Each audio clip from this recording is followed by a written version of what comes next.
Are you guys all right?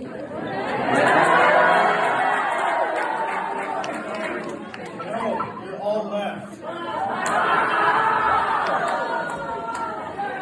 Wow, I really didn't think that one would actually hit. Who wants to hear a joke? Yeah. You guys think about the horse joke? Sound good? Yeah. All right. A horse walks into a barn, or he would if the line wasn't so long. This line was huge. I'm talking out the door, around the block, around the corner, and all the way to the next barn. Almost as long as the line for lunch here at Leland.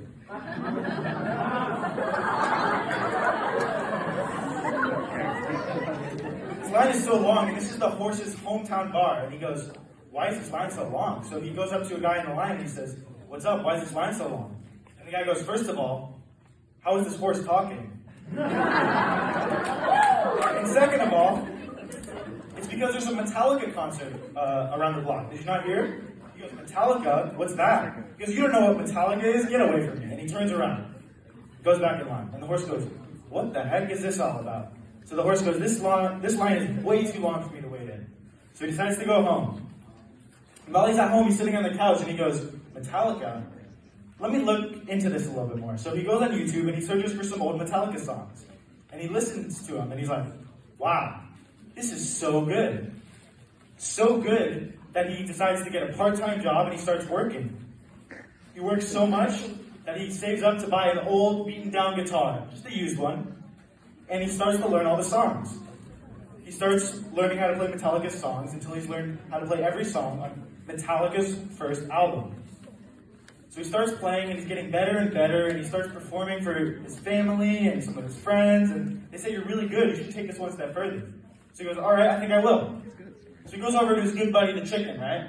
Because the Chicken used to be a sweet bass player back in high school, right?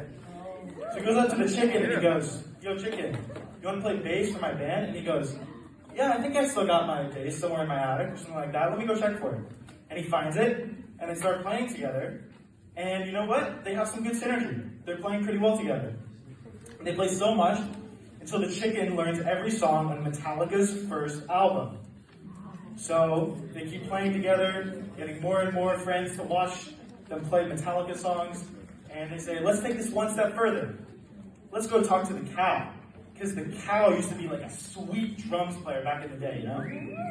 So they go up to the cow and they go, Cow, you want to play drums for our band? And he goes, nah, man, I sold my drums so long ago. They go, that's okay, we can help you out. So they start to work overtime at their jobs, the horse and the Chicken. They work overtime so much until they afford to buy a new drum set for the cow. And he starts playing with them. And this is the first time he's touched the drums in years. You know what? He's good.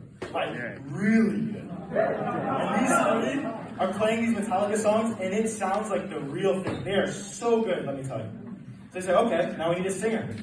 They go over to the pig, because the pig's got the sweetest voice, right? And they said, Pig, you want to join our band? He's like, oh, yeah. I used to be a big Metallica fan back in high school. You know, I'll give it a shot. And he starts singing with them. Let me tell you, he fits right in. So the four of them start playing together. And they get the farmer as their manager. And they start to play some local gigs, and you know what? They're good. Really, really good. So they start to play in bigger venues, you know? They start to play in these big concerts. People are watching them, and they're saying, wow, these guys are the real deal. So eventually they start to go on tour. And not just in the Americas, because let me tell you, they took care of that real quick. I'm talking Europe, Australia, Asia. They're all over the place playing their Metallica songs. And they are so good. They don't want to let the success get to their heads, though. So, you know, they stay humble. They try not to do too many interviews, anything like that. They're just playing their music, having fun, as a farm band. So one morning, the horse gets a call. It's from Ellen. She says, we want you guys on my show. The horse goes, are you serious? You want us? She goes, yep. I want you guys tonight. The horse goes, I can't fly out in time for tonight. How about next week? She goes, all right, you can be on the show next week. She says, do you think you can fly out tonight and get the details sorted out with me? And the horse goes, yeah, let's do it. So he tells the rest of his band, and they are ecstatic. They are so excited to be on Ellen. This will take their career to the next level. So the horse flies out, and he meets Ellen, and they get all the details sorted out. They're saying, this show is going to be so good. The horse calls his friends back home, all the animals, and they're like, we're so excited to come. We got our flight plan and everything. This is going to be awesome. So the other animals, a week later, get on the flight, and disaster struck.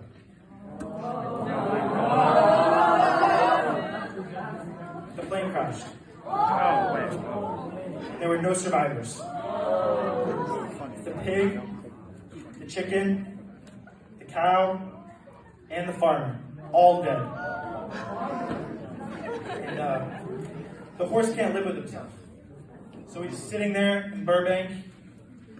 He's got no friends, no band, and he thinks there's not much left in life. So he gets really depressed. He gets this survivor's guilt, right? So he gives Ellen a call. He says, we can't do the show. She goes, what happened? Can I help? Is there anything that's wrong? He hangs up. He goes, what am I doing? This is bigger than the show. I let these people die. So the horse gets really, really depressed. And he goes to the most trashy, just a nearby bar that he can find, just to drown in his sorrows, you know. So the horse walks into the bar, and the bartender says, why the long face?